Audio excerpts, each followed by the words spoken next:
আসসালামু আলাইকুম আপু। ওয়ালাইকুম আসসালাম। আপু কেমন আছেন? আছি, আল্লাহ খুব ভালোই রাখছে। আপু দেখতে পাচ্ছি যে যেখানে রাস্তায় ঘুরে ঘুরে আপনি চা বিক্রি করছেন, আসলে যেখানে পুরুষ করে, কিন্তু আপনি পুরুষের পাশাপাশি আমি দেখতে পাচ্ছি আপনি মহিলা হয়ে এভাবে চায়ের ফ্লাক্স নিয়ে রাস্তায় রাস্তায় চা বিক্রি করছেন। একটু জানাবেন আপু কি কারণে? হ্যাঁ জানাবো। আমার স্বামী অ্যাক্সিডেন্টে মারা গেছে। আমিও অ্যাক্সিডেন্ট হয়েছিলাম। আচ্ছা। আমার মাথায় 15টা সেলাই আছে, পায়ে 14-15টা সেলাই আছে। আমি বাসা বাড়ির কাজ করতাম আগে, এখন আর করতে পারি না, কষ্ট হয়। সেলাই টাননে গিয়ে ফুলে যায় না। হাইরে আমি স্বামী নাই, আমার একটা মেয়ে আছে, কইরা খাওয়ার নেগে আমি ব্যবসা নিয়ে নামছি। আপু আপনার দেশের বাড়ি কোথায়? আমার দেশের বাড়ি কুড়িগ্রাম। কুড়িগ্রাম। আপনার শুধু একটা মেয়ে? জি, আমার একটা মেয়ে। আপনার ছেলে নেই? না, আমার কোনো ছেলে নেই। আপনার বাবা মা বেঁচে আছেন কিনা? আমার বাবা মাও মারা গেছে।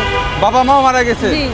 তার মানে আপনার পুরা মেয়েকে মানুষ করার জন্য বা আপনাকে আমি সব, আপনিই সব? হ্যাঁ। মানে আপনার সাপোর্ট দেওয়ার মতো আমার এরকম কেউ সাপোর্ট নেই? দেওয়ার মতন কেউ নাই, আর আমার সাপোর্ট মানুষ চায়। আপনার সাপোর্ট মানুষ চায়? হ্যাঁ, আমার ভাই একটা প্যারালাইসিস, তাকেও আমি কিছু দেই। আচ্ছা, জানতে চাচ্ছি যে আপু আপনার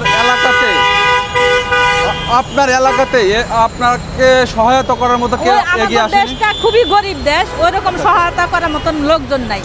মানে এলাকাতে কাজকর্ম না পেয়ে ঢাকাতে আসছেন? জি। আসলে এই যে ঢাকাতে কাজ করতেছেন, কখনো কোনো বাধার সম্মুখীন হয়েছেন কিনা? না, একবার হয়েছিলাম হাতির ঝিলে যায়া, হলো হাতির ঝিলের পুলিশটা চা বিক্রি করতে দেয় না। তারপরে এখন আর হাতির ঝিলে যাই না, এখন রাস্তা দিয়ে হাইটা হাইটা বেশি।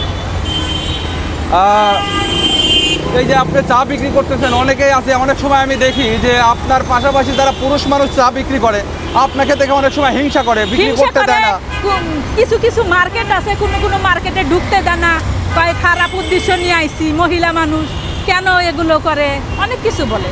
আচ্ছা, এই যে মানে মহিলা মানুষ হয়ে আপনি অন্য কোনো কাজকর্ম বা বাসায় কাজকর্ম থাকে এগুলা না করে আপনি নিজে ব্যবসা হাতে তুলে নিয়েছেন? তো বাসার কাজ এখন আমি আর করতে পারি না, পা সিলাইতে টান লাগে, পা ফুলে যায়।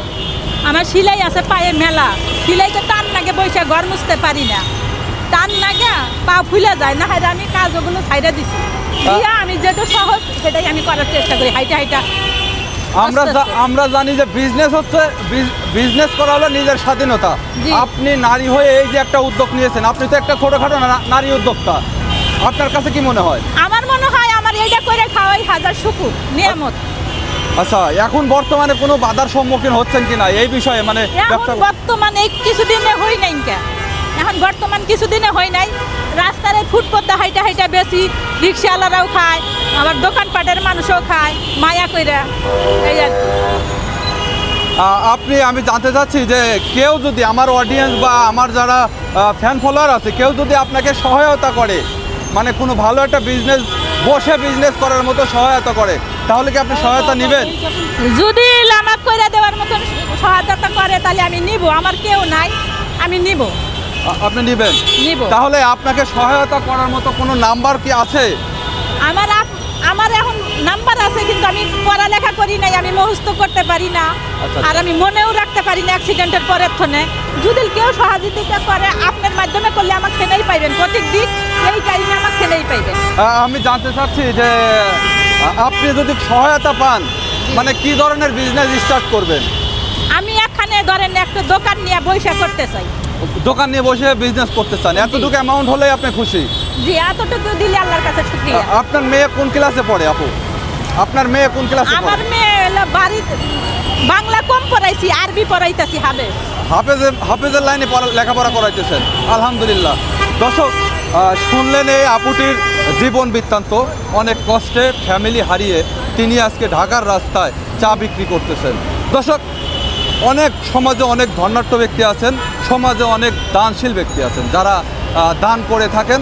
আমি সেই সকল ভাইদের দৃষ্টি আকর্ষণ করব, এই আপুটির পাশে দাঁড়ান, একটু সহায়তা করুন, আপুকে একটি মানে বসে বিজনেস করার মতো একটি দোকান করে দিন, তাহলে আপু স্বাচ্ছন্দ্যে তার মেয়েকে নিয়ে জীবন অতিবাহিত করতে পারবে।